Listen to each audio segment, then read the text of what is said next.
Hello and welcome to this special crossover episode of Politicology and the Latino Vote podcast. I'm Ron Steslow, host of Politicology, and I'm joined by my fellow co-founder of Lincoln Project, co-host of the Latino Vote podcast, Mike Madrid. Mike is a senior advisor at the California Latino Economic Institute, senior fellow at the UC Irvine School of Social Ecology, and author of The Latino Century: How America's Largest Minority is Transforming Democracy. Mike, it's great to see you again. I'm so excited about tonight, guys. Like, this is my two worlds colliding, like in the best of possible ways. So we're gonna have some fun tonight. Looking forward to it. And Chuck Rocha, the other co-host of the Latino Vote podcast. He is the first Latino to run a presidential campaign. He advised both of Senator Bernie Sanders' presidential campaigns, and he is the founder and president of Solidarity Strategies. Chuck, you've been on before. Great to have you been on. It's great to be back. Mike, welcome back to D.C., where you used to run around here when you had long hair in college. I want to hear all the stories. I want to know all the things that went down back in those days. I think D.C. was a little different back then. It wasn't just hair. I just had hair. It wasn't long. But I appreciate that. I actually got to go back to Georgetown yesterday to be on a panel discussion. So it was kind of a homecoming. It was kind of nice. But it has been so long, I didn't recognize half the campus. It's like half the campus has been built out, and it's just a different world, a different place. But yeah, good to be in D.C. And Ron, thank you for doing this with us. And when we come up with this brainstorm, Ron was the first one to step in to be like, we should do this thing together.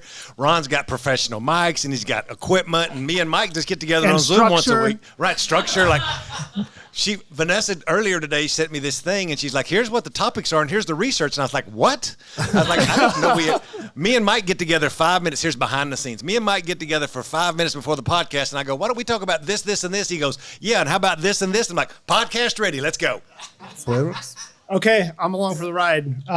We'll see. Up first, Vice President Harris goes to the border. We'll talk about what she said and why it's important. Then we will talk about Trump leaning into spiritual warfare and why it's much more than just weird. Then we're going to look at a Wall Street Journal story about the dramatically increasing reliance on government spending around the country. If we get to it, we'll see how long these guys talk. We will also talk about a couple of underappreciated pieces of news we're keeping our eyes on and why. And then we're going to break into some Q&A with you guys. So first, let me just set this up for you. Vice President Harris went to the border, spoke in Douglas, Arizona. She went after Trump for blocking the bipartisan border bill. Quote, he prefers to run on a problem instead of fixing a problem. She said she'd strengthen restrictions that have largely barred immigrants from seeking asylum in the United States. As a reminder, Biden's original executive order from June 4 this year put in place a temporary crackdown on asylum as long as the 7-day average of illegal border crossings stays above 1,500. Biden has new rules this week, which are that the average needs to be below 1,500 for 28 straight days, not a week. And Harris also talked about her support for path to citizenship for undocumented immigrants brought to the U.S. as children. So, Chuck first, actually. What's the significance of this visit right now? Because I know you're going to talk for 10 minutes. Yeah. I was just fixing to say, if you're going to let Mike Madrid lead off, this is when you go get a drink.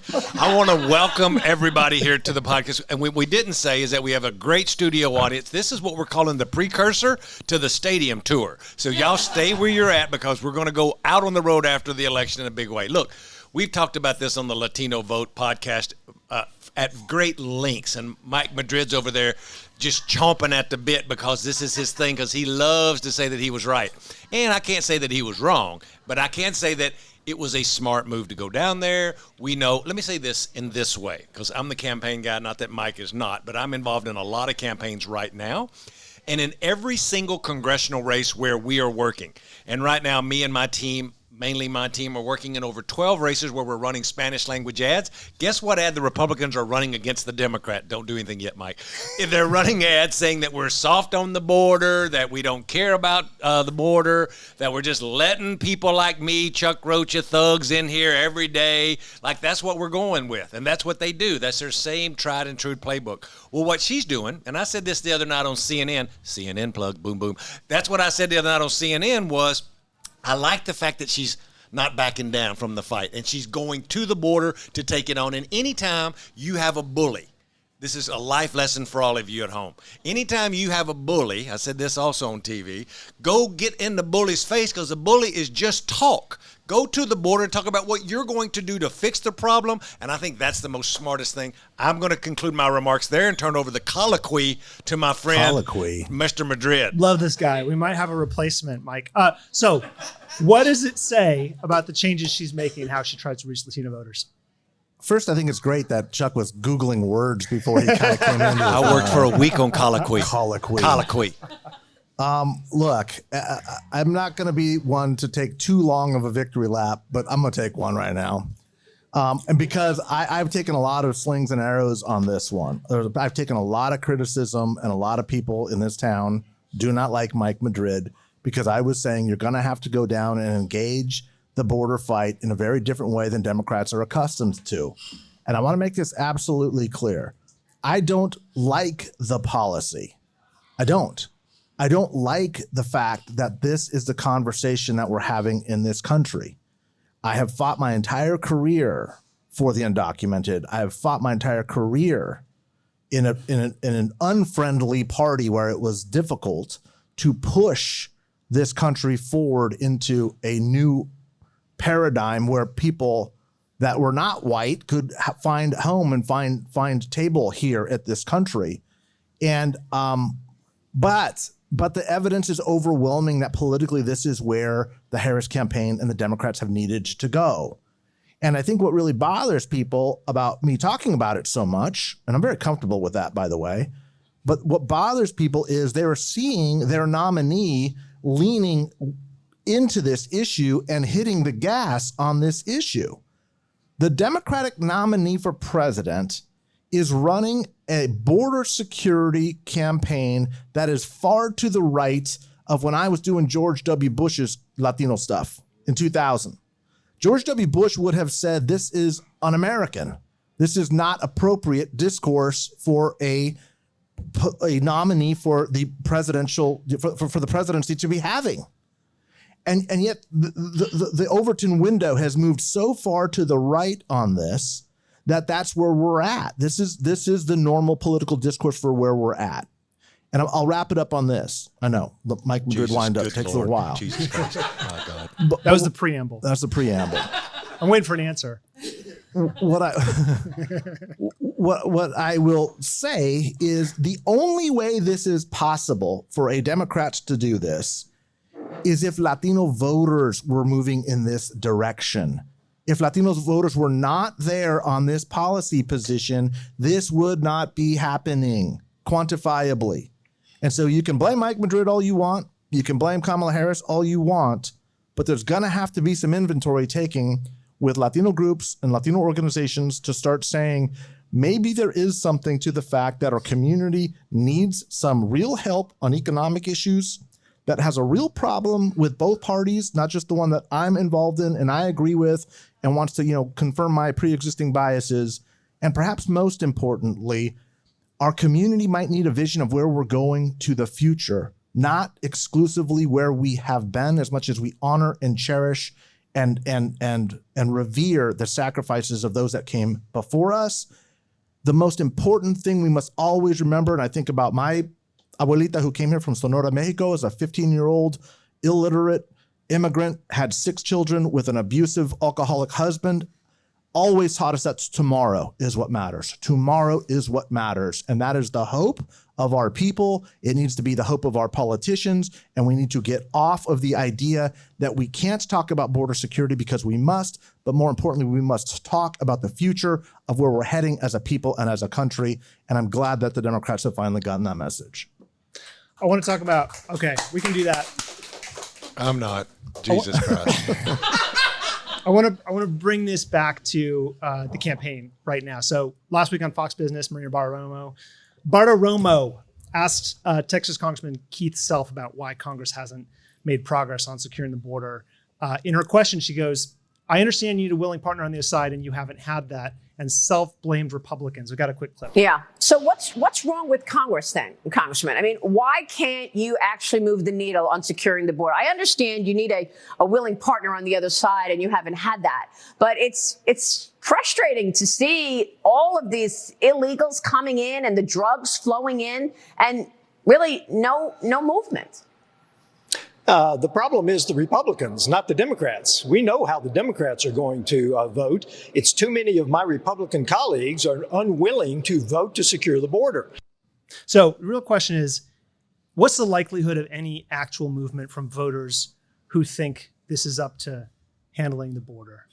And I remember several times earlier this year when this all went down, you noted what a mistake it was for Democrats to blame Trump for taking the border bill. Yeah. Still the case, or do you think this is actually a useful line of attack? Because it's what she said at the border. You cannot blame people if you do not have a solution. That is the 40-year lesson of why this has not worked out for the Democrats. They're right. The Republicans have never been operating in good faith on this issue. I know that personally. I've been working with them, trying to, grab them by the collar and say, get down here. This is the right policy. Let's solve this problem. The Democrats have been right about this, but that doesn't mean that the tactics that they used were right. We have been under this false assumption, probably the worst political misstep in a generation, that if you coupled immigration reform with border security, you could somehow leverage the Republicans into politically doing the right thing. That was always a mistake, and it has proven to be a complete failure, and it's why Biden abandoned it. It's why Harris is doubling down, hitting the gas in that same direction as where Biden started. It's why the Democrats in the House created a House Border Security Conference, not a House Immigration Reform Conference. There is a difference between border security and immigration reform. And what the Democrats just realized was something that they probably already knew, which was that Republicans are not operating in good faith. But the solution was not to couple the issues to get the leverage. It was to take a separate vote on the issue. Why? Because if you vote on border security, which you're going to have to get anyway to get immigration reform, at least you can have a clean debate and discussion on the merits of immigration reform. And here's why it's profoundly different. This is really, really important. You get the employer community, the national security community, the faith-based community operating in good faith, all of whom want immigration reform done, but have never been true allies because the border security piece was never done. And as long as Democrats would never put honest, true border security policies on the table, which they haven't in 40 years, they could not negotiate or push their coalition allies in the Republican side of the chamber to get the damn job done. So my great hope is we have Kamala Harris in the White House after November or January 20. We have a Democratic House, and we have a Republican, Senate by 1 or 2 votes. That is the best scenario to get a clean border security deal done and an immigration reform piece done. But we've got to decouple them. It's a strategy that the Democrats have never been willing to employ for 40 years, 30 plus years. It's the only solution they have right now. So while the Democrats have lost the battle on this issue right now, it doesn't mean that they can't win the war and get good policy done. I'm actually much more optimistic about it now than I have been at any time since the early 1990s when I started in these wars. Chuck, is there enough time left in this campaign for her move on immigration to make a difference? Is enough time to close? I think that what people are looking at with voters is they don't want the nuance of a deep dive with folks with double master's degree on what the policy solutions are. They're wanting people that are wanting common sense solutions that you can put on the front of a hat maybe. Like she goes to the borders and goes that we can be a nation of laws and we can be a nation of immigrants all at the same time. Let's get together, put this bill on my desk, and I'll sign it tomorrow.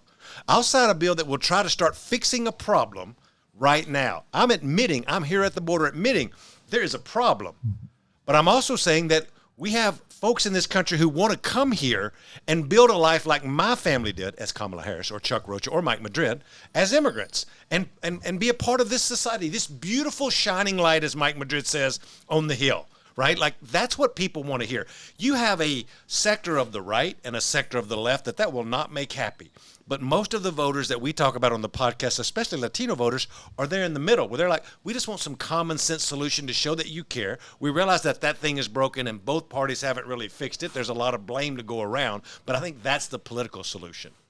Okay, let's pivot to Archangel Michael. Yeah. On Sunday, Donald Trump posted the Catholic prayer to St. Michael, the Archangel.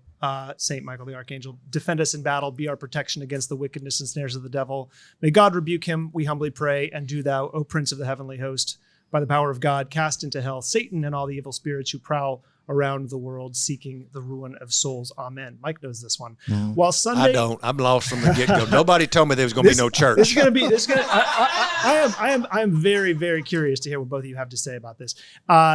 Sunday was the feast day of Saint Michael the Archangel in the Catholic Church. However, it seemed odd and out of context for a lot of people. Not really in character for Trump, obviously.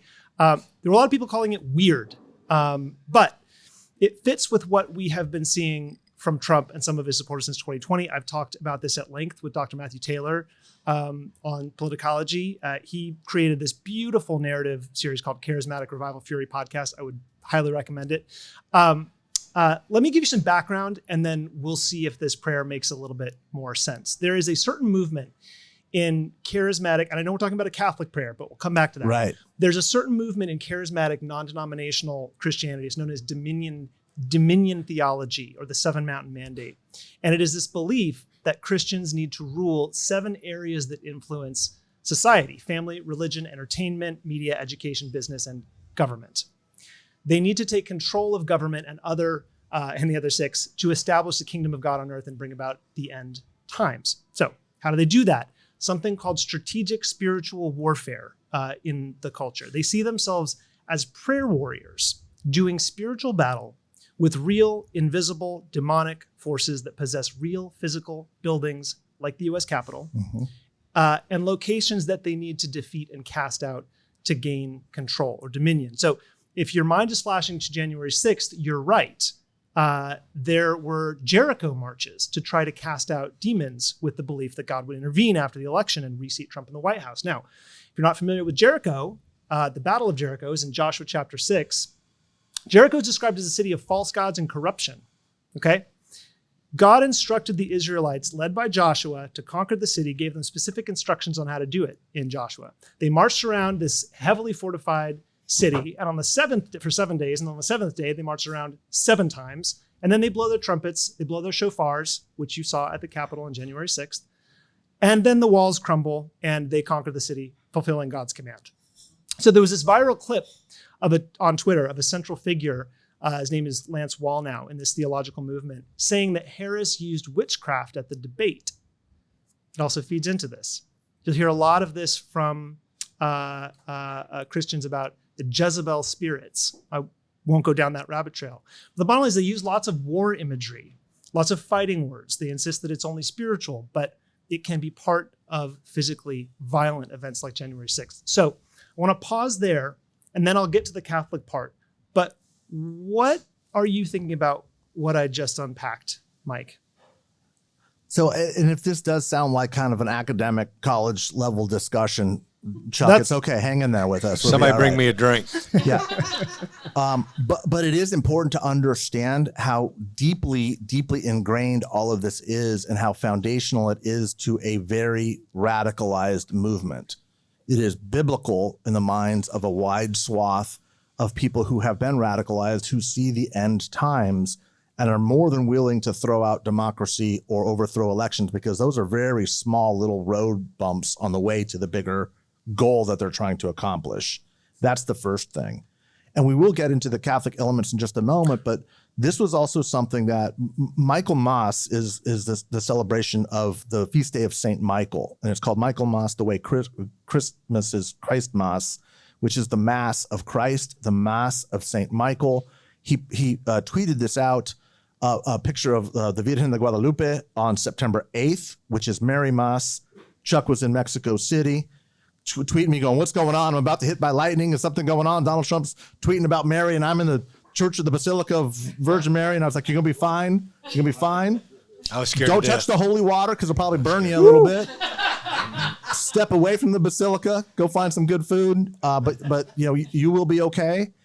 All of this, again, a little bit esoteric, but this is all a summoning and a call to the religious, both evangelical, as Ron was pointing out, with very direct terminology, and now the Catholic, which is a Latino play.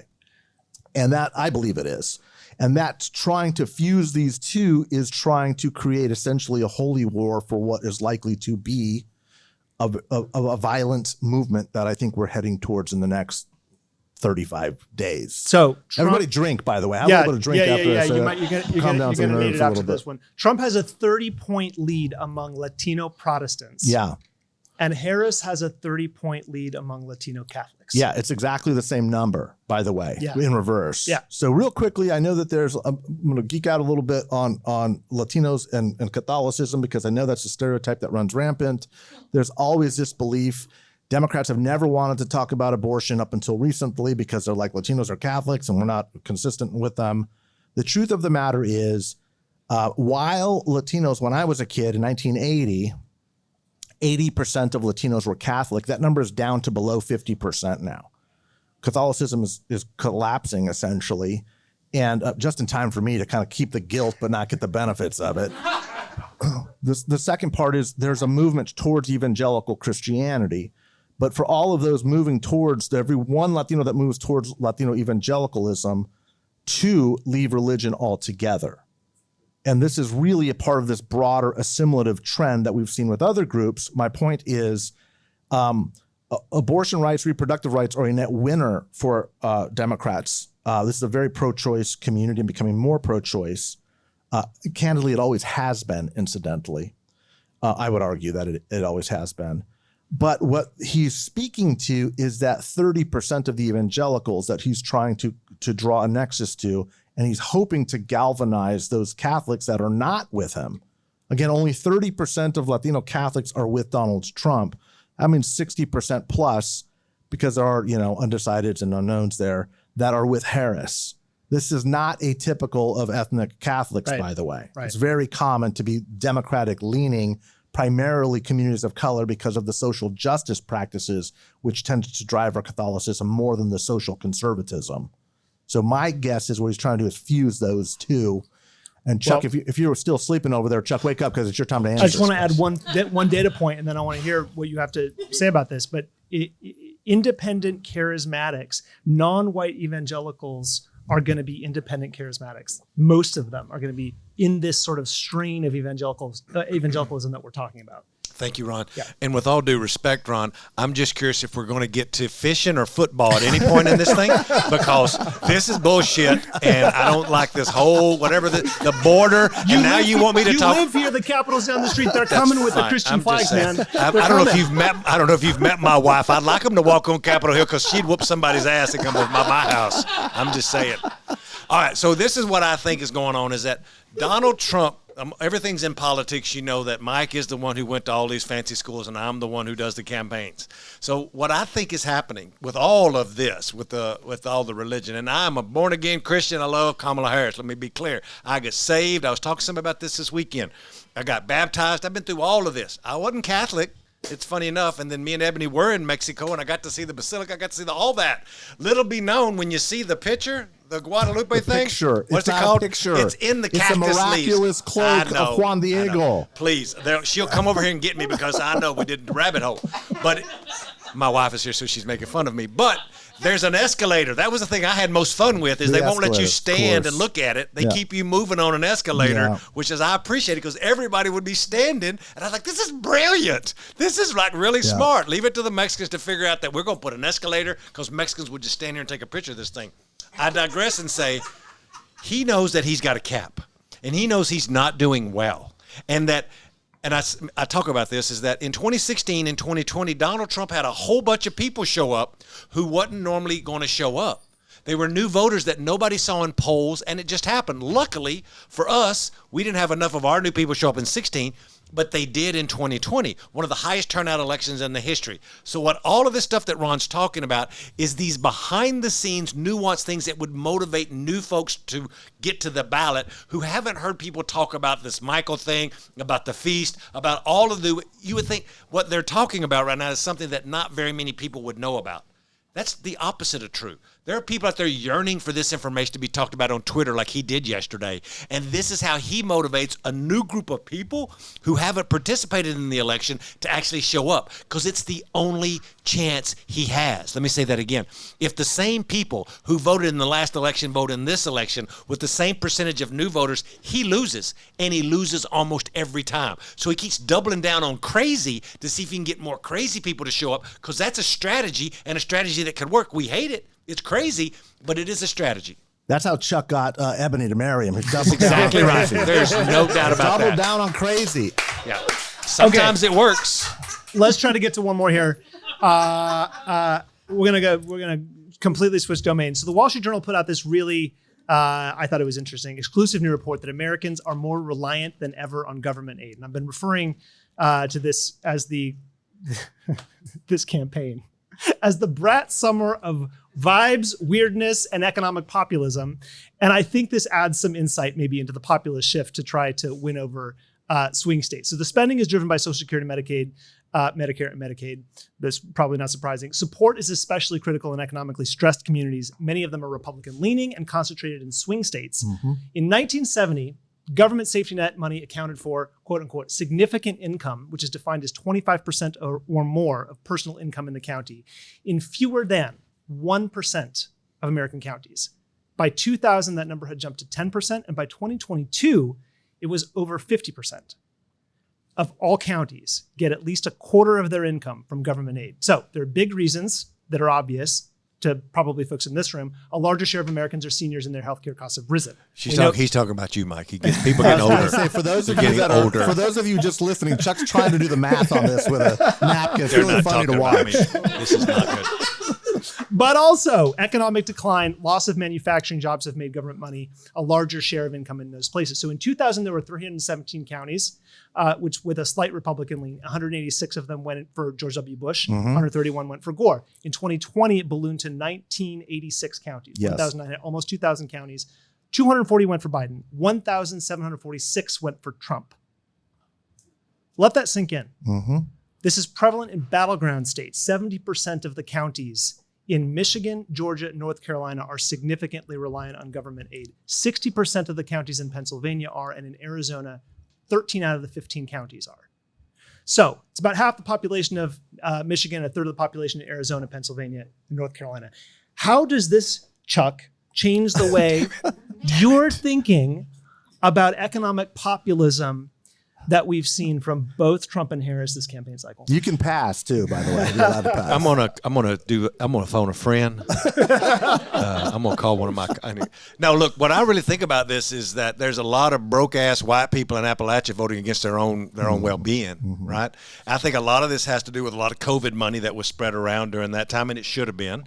And there's a role government plays that kind of help keep the playing field level at some level, but then anything can get out of hand. Mike talks about on the podcast at one of them back about how like most of the spending that really went up in our U.S. government happened under Republicans like Donald Trump, who spent a lot of money, right? And so today in America, no matter what county you're in, if you're under a certain threshold of income, you are being hit exponentially harder by the inflation. And this is what Donald Trump uses. And he's not even smart enough. As a consultant, I would use it in such a better way because there's a path for him. I look at Mike because it ain't that hard if I figured it out. That if you're looking at the price and you're getting a check that you only have so much money. I was on the phone with my son today and he called me. I hadn't talked to him in a week or so. And he was talking about getting the boys kung fu lessons. And he said it cost him $350 a month and they go twice a week. And he was walking me through his day. He gets up at 6. He's a union steam fitter in Pittsburgh. He gets up at 6 in the morning. He goes to work. He gets the boys ready. He comes back at 2 in the afternoon. He says he has just enough time to get a little bit of a workout in and his home gym, which is in his basement, which is horrible, do the kitchen and cook them something and then take them somewhere to get either piano lessons or something else. And he's like, at the end of the month, there's not that much money left. Now, my son's is a union steam fitter. He's got a good job. He's got health care. He's got a pension. Thinking about folks like that who don't have that job, who have to have a little bit of assistance, who are still voting for Donald Trump is what drives me batshit crazy. And I think that that's the difference when we start talking about non-college educated voters in middle America who are trying to make their decisions. We have lost as Democrats the communication war to those people the worst, and that's why we're in the situation that we're in. So just to be clear, before I turn it over to you, Mike, we're not talking about education, actually. We're talking about just a raw percentage of government reliance on government spending in these. I'm still stuck states. on Chuck saying kung fu lessons. I don't know what that is. Yeah, it may not be kung fu. It may be some kind of karate, but I don't remember what it is. So to me, this is a sign of kind of the changing coalitions of the party. And I'm going to tie this into kind of where Latino voters are at. Because as you mentioned, most of these shifts, and they're very significant, have happened over the past couple of decades. We know that Donald Trump's non-college educated white rural voter is consolidating under his banner, but this is overwhelmingly where all of our social safety net dollars are going. And these are the people that will rail against welfare. They will rail against the social safety net, that need to cut in and rein spending unless it's for them, which really, I think, gets to the heart of what this whole Trump thing is all about, which is, as long as it's our people getting what we are entitled to, entitlements are okay. It's when non-white people are getting it that it's people that are lazy and don't want to work and ought to just pull themselves up by their bootstraps. That's when it's a problem. And as America changes, and as you've heard Chuck and I talk about quite a bit, the United States of America is going to be a non-white country in 15 short years. That's not that long, folks, and it's happening really, really fast. When you look at our voter base, 38% of our voters are under the age of 30. 20% of our voters will be voting for the first time in this November. We are just on the crest of a massive, massive tsunami that is going to really reform or transform, rather, the complexion and ethnic demography of this country. That sentiment that is dug in, this entitled belief to whatever the country has as being for them, regardless of ideology, is what Trumpism is.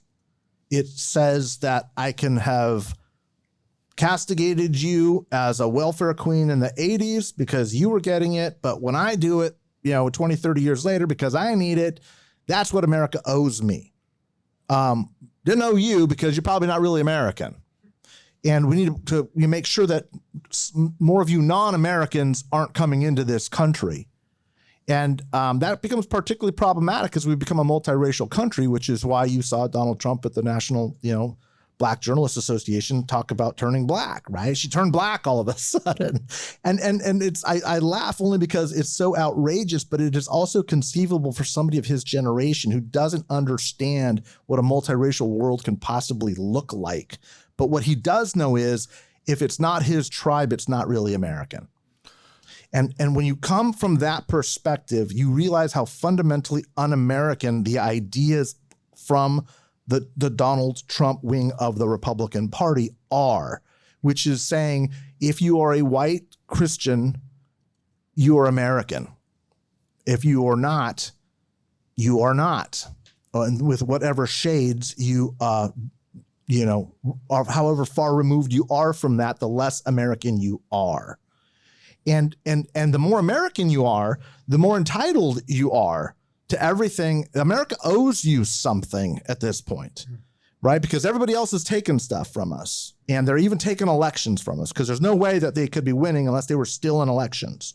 So the elections are ours, the government is ours, the largesse is ours, the entitlement programs are ours, and we need to fight to protect them because everybody else is trying to take what is ours. And I think you understand it, overlaid with the other questions where that tap into religious identity, which is closely correlates to white identity with evangelical Christianity. There's a reason why, by the way, black evangelicals, 80% of them vote for Democrats, and 80% of white evangelicals vote for Republicans. If you want to tell me it's about theology or religion, I mean, you ain't paying attention. Like, it has nothing to do with theology or religion. It has everything to do with whether you're black or white.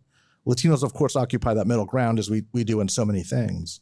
My point is, and again, long way of saying, that defining feature is what brings us to this moment in history, and it is Latinos demographically, numerically, that are changing and challenging that construct every day.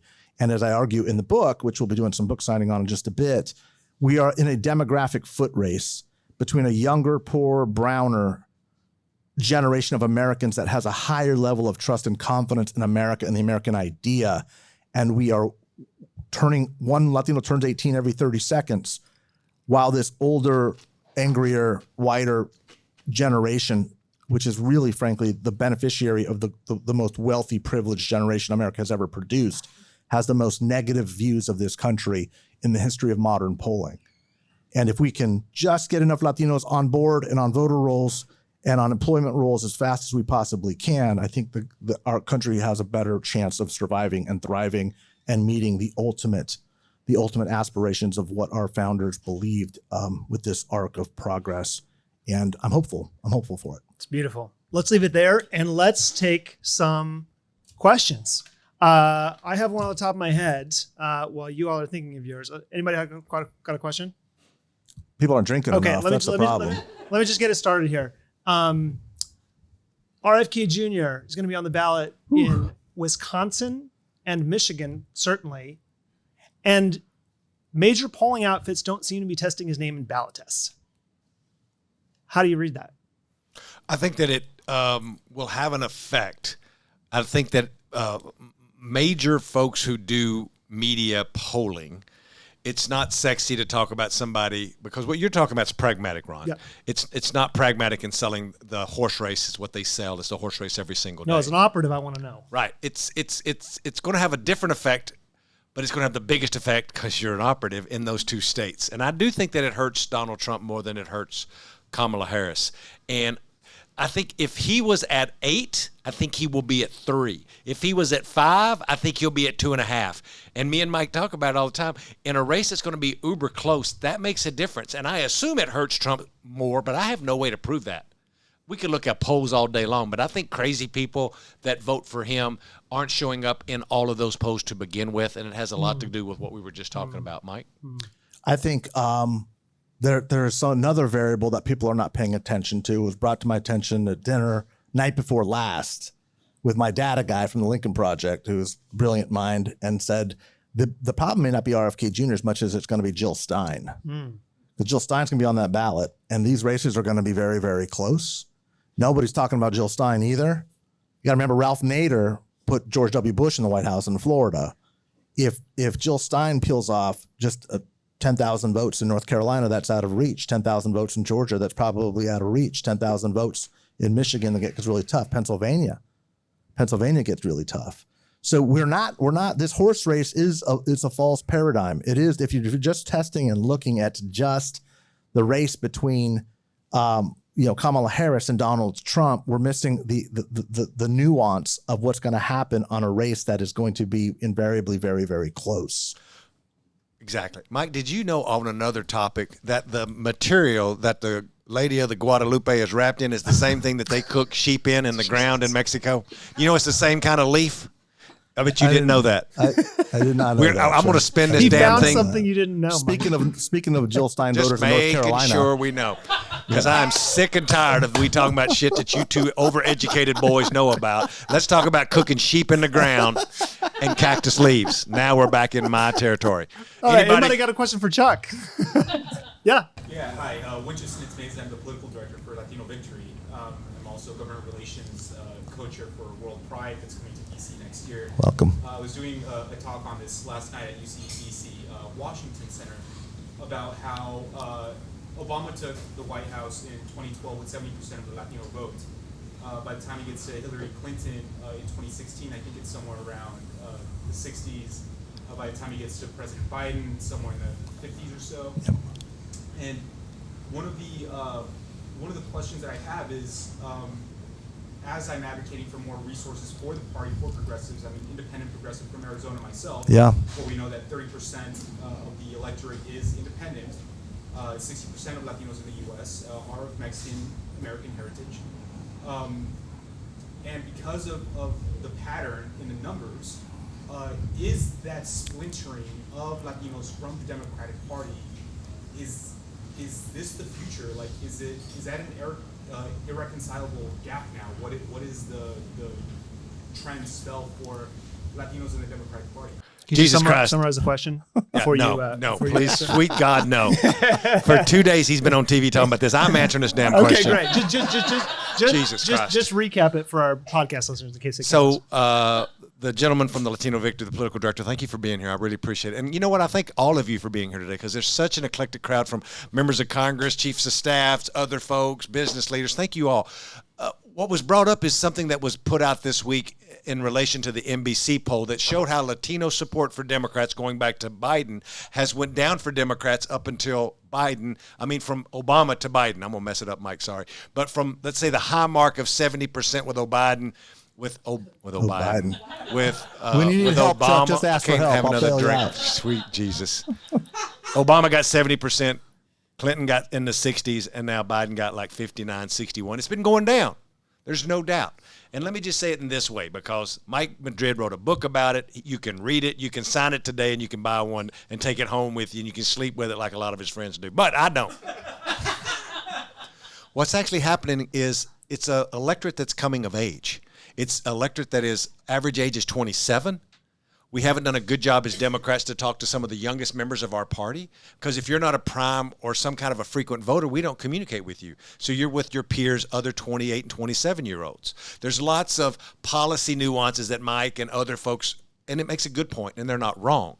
But the bottom line is that, and Mike said this last night on CNN, because I sit around and watch him on Twitter, is that 22% of the folks that vote in this election that are Latino will be new voters. 40% of them are new since 2016. They're just not like their mothers and fathers. And Mike said this yesterday as well, is there's also a big divide on education. Like, we're the fastest growing group of non-college educated workers that are out there. 1 in 4 people men are tied to the housing industry. It's changing, and we're not keeping up with the change. And that's why you start seeing a maturing of an audience that, again, used to be majority immigrant, now is majority second and third generation. And you're just seeing a maturing of it. Not means that we won't get them back, because I do think we start moving them back, in my opinion. Me and Mike debate about this and how it will happen all the time. But that's what I see, Mike. See if you can wrap that up in 2 minutes. Oh, Biden. I don't ever let anybody tell you that writing a book doesn't change things. Because I have been crucified by people in this town for saying the question you just asked. Okay? And I'm not going to name names, but we all know who those organizations are that are literally trolling me at midnight saying, "You're the devil, and how dare you say this?" This is just math. And what is so remarkable, I think, about what my book is, it's not that remarkable. And after everybody's done saying Mike Madrid's the worst thing in the world and he's the devil, it will be commonplace, and everybody's going to be saying this in 2 years. Everyone's going to be like, this is, well, of course, it's obvious, isn't it? So thank you for the question. Chuck articulated this just perfectly. And I think one of the, which is rare, by the way. But It's not rare. But he did it. He did it. So let's give a little round of applause for Chuck for getting it right. Okay. So, but let me say also, my great hope is that the split between Republicans and Democrats with Latino voters is 50-50, because only then will we as a community and as a people achieve what we have always been trying to get towards. The idea that somehow the Democratic Party was going to take care of us and fix it and address our issues, it's quantifiably false. Everything from immigration reform to social justice to economic empowerment. Come to my home state in California. It is the worst place to be a Latino by most metrics than anywhere else in the country. Okay? More Latino representation, more Latino office holders, more Latino nonprofit groups, more Latino this. Okay?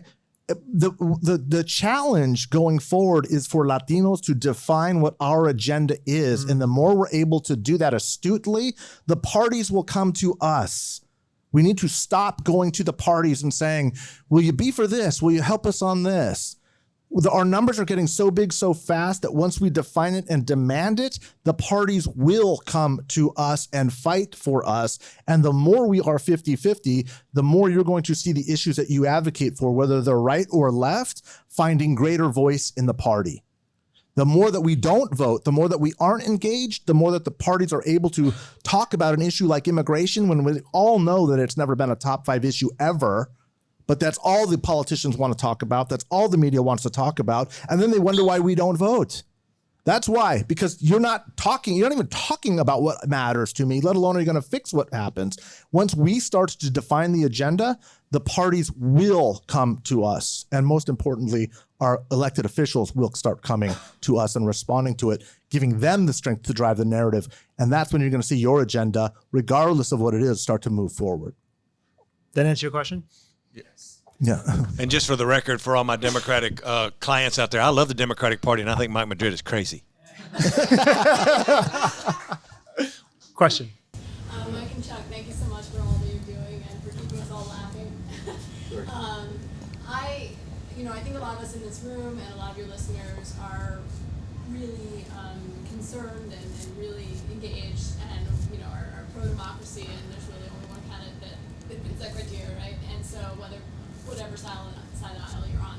And so given that there's only 35 days left, and given that all of us really care about the Latino vote, and some of us have the bandwidth to help, where would you send people to help? Which states? Which counties? You guys have an army here. Where can we have people help to do this work? So the question is, where could you go volunteer, and where could you help if you really want to make a difference in the last 30 days? And what I would tell people is in Pennsylvania, if you live in Pennsylvania, there are 35 Kamala Harris offices. If you want to help Donald Trump, there's 3. But that's where you get your get your hands dirty, as they say, is you go down and volunteer. You find out who the coordinator is in that office if you believe in electoral help. If you're thinking about organizations, Latino Victory is a great organization. Unidos is a great organization. Your local LULAC chapter is a great organization. And what I mean by that is all of them will be having some kind of drive to get into the community and talk to community members about getting out to vote. If you're not a Democrat and Republican, you just want to see us, go to a C3 that's just pushing out people to vote no matter who they vote for. If you're moved by Kamala Harris or moved by whoever, go to that candidate. And the last piece I would say is, we talk about this, and we're the only people who really talk about these congressional races. But there are 12 congressional races in America where Latinos make up over 35% of the population. Susan Wild in Bethlehem and Allentown needs lots of help, and she's running a great race. There's a Latino running in Nebraska, too, who's doing an amazing job. I can't remember Tony's name. Tony Vargas, he's doing a great job. If you live in the Central Valley, you can't throw a rock and not be in one of those. Go to one of those local congressional offices and learn how they're running their field operations, and that's some of the best places to learn. But Kamala Harris probably has the most offices. Yeah, I would argue that the best place to go, I'm going last week, is North Carolina. I've always been bullish on North Carolina. I wrote a chapter on the book. I was saying it's 2 years ago, and everyone was saying you're crazy. Now everyone's like, oh, yeah, of course, North Carolina. Let's go to North Carolina. North Carolina and Pennsylvania are the 2 states. Notice I didn't say Arizona and Nevada. They're not important. But at this point in the cycle, to have the most impact in actual raw votes, I think it's Pennsylvania and North Carolina. 1, 2, I think there's probably 3 really good seats in California where the Latino vote is huge.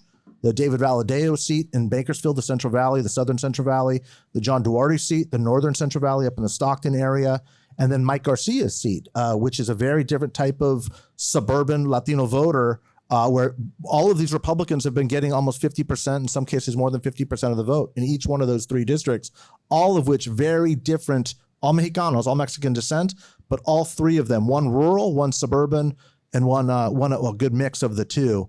So to me, California is going to be determinative, I think, on who has a majority at the end of the night. Let's do one more question. Anybody? Yeah, Joel. Just thinking about the hurricane that was hitting parts of the country last week, to what extent does a hurricane pose kind of a threat to election security? Let's start a new episode. Let's start running the tape. Jesus. Yeah, thanks. Somebody Joel. say the- Thanks, Joel. Rain is a turnout suppressor. So, I mean, hurricane. So the question was, the hurricane just came through, and what kind of effect could that have on security? We're having a hard time getting people like the little old ladies who used to volunteer in Precinct 44 in Smith County. I know that it's Precinct 44 in Smith County because that's where I grew up. It was a Dixie Volunteer Fire Department. I remember that because at the age of 23, I became the precinct judge there because the union demanded it. So I learned how elections worked and how that was important part of our democracy. But if it had come a tornado through East Texas where I was from, it would have destroyed that infrastructure. And would there have been another group of little old ladies down there to go sign people in and be nice? Who knows everybody? That's what bothers me, Joel, is that we're not built in the way that any kind of disruption, because we haven't done the investment in new technologies and the things that really make our democracy robust, because we cut back at the state level than others. And another thing I'll draw your attention to, and I talked about this the other night, is hurricanes are getting bigger, stronger, they're coming later, and they're over impacting the Latino community, because I talked about this the other night. We live in some of the poorest areas of the country and the poorest areas of a city, which seems to be the lowest lying area because the property's cheaper. So it means more almost for those folks as it does to democracy, because those folks won't be able to go vote if they don't have a place to go live. So as we talk about climate change, things are just going to get worse when it comes to this if our planet continues to heat up. So it's something to think about when we're talking about policy. And to my brother from Voto Latino, talking about younger voters and talking about how we get to them, an issue that's not talked about with young voters is this issue of climate, them wanting to leave their family in a safe climate, clean drinking water, and all the above with clean air. So thanks for asking the question. Great question. I'm going to answer it by saying this. There hasn't been a whole lot of understanding yet about the way, let me give you all some insight on the best way to steal an election. It's not through the processing center when votes are being counted, like you saw last time. It's not through absentee and vote by mail. The best way to steal an election is to mess with what is called the chain of custody of the ballots. The reason why is, and by chain of custody, it means there's literally some volunteers in a high school arena that are processing the ballots, and then begins this operation of who actually has oversight of those ballots as they move from that high school gymnasium to the processing center. If there's any question about who is actually in control of the chain of custody, you can throw an entire election, an entire statewide election into question. That's the way you do it, because you're not literally trying to necessarily manipulate the votes on a machine. That's the dumbest way to actually try to do it. All these big lie theories that were coming out, that is literally the dumbest way to try to influence the outcome of election. The best in a closed election is to make the chain of custody questionable, because it's not just one county, it's the entire state that gets thrown into question. And if you can do that across 3, 4, 5, 6, 7 states, you throw the entire presidential election into question. And so when you're talking about something like a natural disaster, well, that's easy to do under that scenario, but most of these guys aren't orchestrated or sophisticated enough to call in a hurricane when they need it to. But they can't. And by the way, I don't mean necessarily going into like inner city Philadelphia where we're talking about black and brown voters. I'm not talking about that. I'm talking about rural county in the T, right? They said the Alabama of Pennsylvania, as they call it, right? The reddest, ruby reddest counties, the same process can be done. And if you're messing with the votes and you can't be certain of what that vote is because of the chain of custody, that's a lot different than hand counting or machine counting. You literally throw the entire thing into question. And I don't want anybody to lose sleep over this now, but you probably will and maybe should a little bit. But that's the way you upend an election, because then they've got the actual triggers with the courts all the way up that benefit them to actually determine a different outcome that is more positive to what they're trying to accomplish. It's not through the manipulation of votes. That is the dumbest way to do it. It's questioning. Once there's a question on the integrity of the actual count by a chain of custody, there's a whole lot of variables that come into play. I just want to bolt on one recommendation to this because it's a great question and it's going to happen. We know it's going to happen. PBS just did this fantastic special, I think 2 or 3, 4 nights ago, maybe. It's called Deadlock, an election story, in which they ran a simulation. Jay Johnson plays the president of the United States, but it's a simulation all the way from a poll worker to someone, misinformation expert, the sitting president of the United States. They're simulating election interference and how legally this will play out. And it's so realistic. Yeah. Aaron Tang, UC Davis Law School, plays the sort of moderator, and he's narrating what's happening in real time. And then he goes, okay, Mr. President, here's what's happening. Do you challenge it or do you not? Do you fight or not? It's brilliant. And it's very realistic. On that good note. Yeah. My God, okay. Y'all are depressing as hell. Let's leave it there. Mike's got some books to sign. And let me also say before we go, I would be remiss is that, I want to thank everybody for being here. I want to thank you on behalf of me and Mike and all of us. Mike has really wrote an amazing book. I want to make sure everybody gets one. There are tacos in the back. There's tequila being served. And for all of you listening online, this is what you missed. I just said tacos, tequila, and book signing in Washington, D.C. This is just the first step in the national stadium tour that we're going to do with Mike Madrid and me after this thing is over. Remember what we said about liking and doing all the things on the podcast. If you're lucky enough to still have your mama, to give her a call. But until next week, we really appreciate you being here, and we're out. All right. Thanks, guys.